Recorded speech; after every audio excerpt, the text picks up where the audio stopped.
So yun po mga kababayan, welcome back ulit sa ating munting channel, ang Alex Librada Vlogs.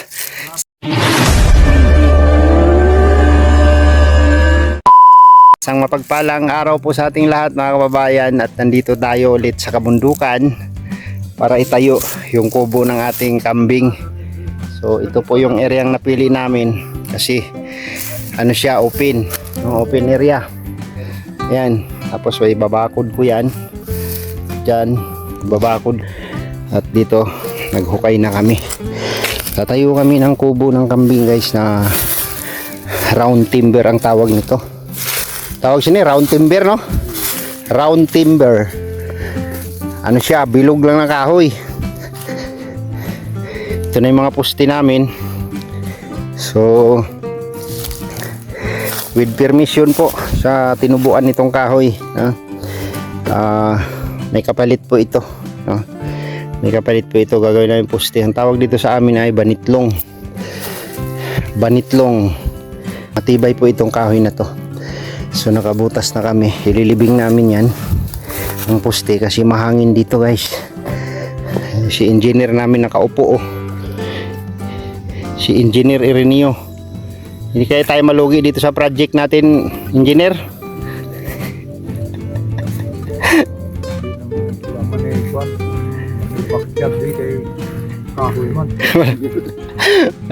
walang ano, bilog ang kahoy na gagamitin namin.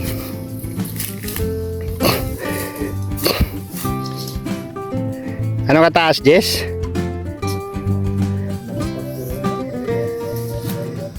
Hindi pa man na, ilubong tanay. Putlan daan.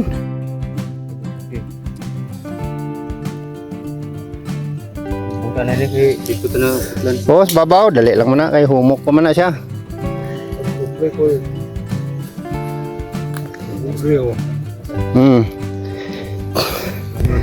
So sabi nila guys, with permission sa lupang pagtatayuan natin, lalagay daw tayo ng barya bawat butas. Ito, lagyan natin yung butas ng barya para swertihin tayo. Yan, lagyan natin ng barya ang bawat butas ng puste. Mapaswerte daw yan, sabi nila. Kaya ilibingan natin ang barya, sabi kasi ano daw,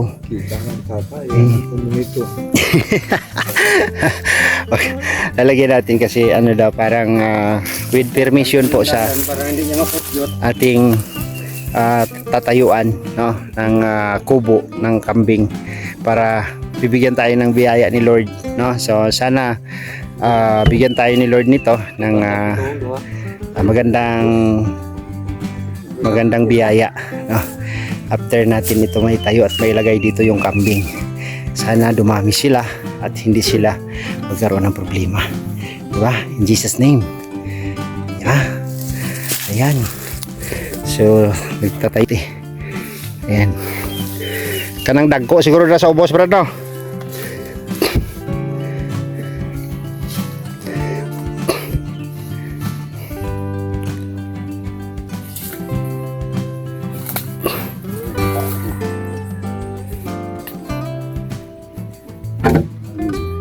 Yun.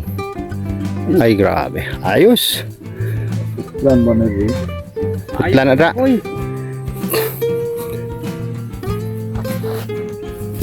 So ngayong araw po ay mag-start po kami ng tayo ng kubo ng kambing.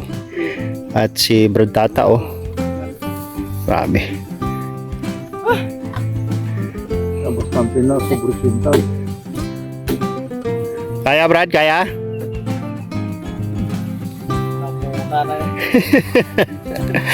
Muna ginawa.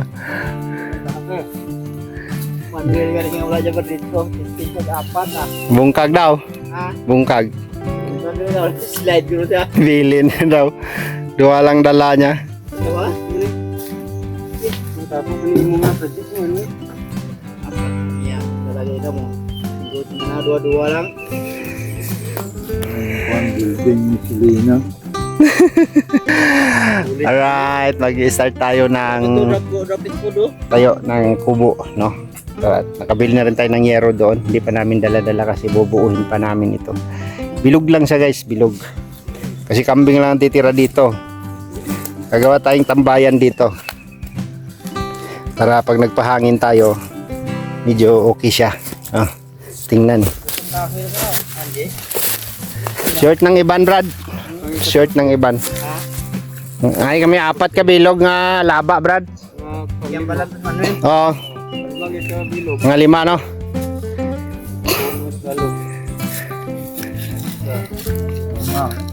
Okay. So ayan guys, so guyabano. Hinog na siya. Lalaki ng bunga. Paborito pa naman ni Glyza ito.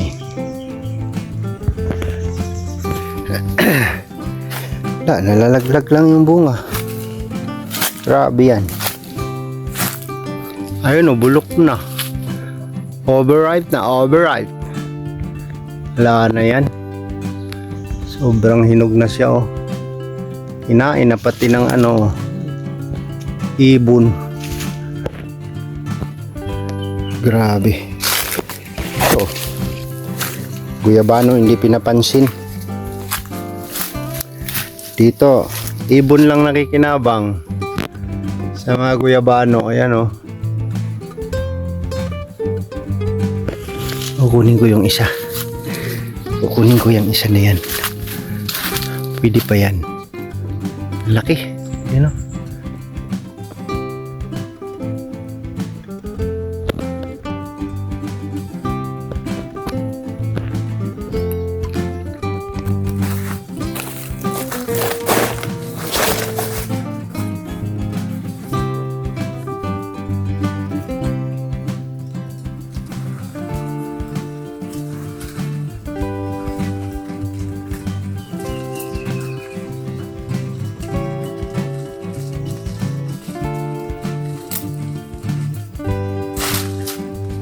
Yung product. Ito na? Ito na. Ano?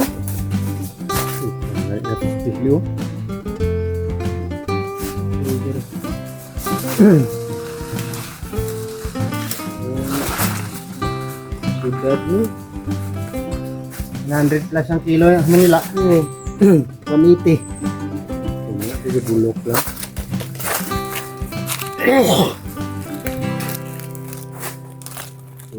Bulok na.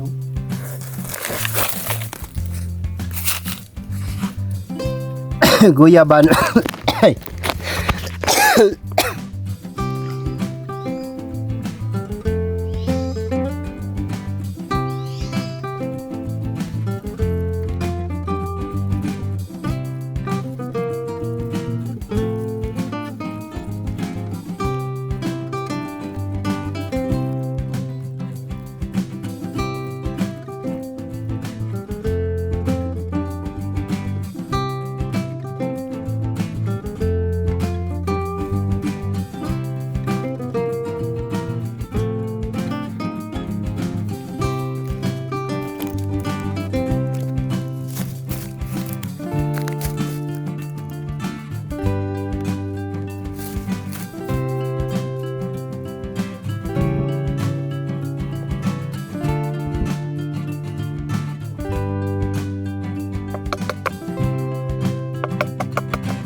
So ayan po, grabe, napurma na namin yung kwadrado, no? So bukas maglalagay na kami ng parlins bukas, tsaka yung ano niya. So ito po yung ano po, bilog lang po yung ginamit na kahoy. Ayan, puro parehas yan na kahoy, walang nakahalo dyan. Tingnan nyo ang kulay, pare-parehas, no? So ang tawag po sa amin na kahoy na ito ay ano po ito, banitlong, no? Matibay po ito pag natuyo. Pag hindi lang siya nababasa, mahaba din po ang buhay nito pag ito yung ginawa mong bahay, no? O yan, bahay ng kambing lang kasi yan. At magbabakod ako dito, cyclone wire papunta dito sa puno, may puno dito, pabalagbag doon, pa kwadrado. O di ba? Ayos na siya. Pag bukas makapagbubong na kami niyan bukas. At pagkatapos yan, meron na tayong ililipat dyan at may dalawa na tayong nabili. No, puro buntis pati yung nabili nating dalawang kambing.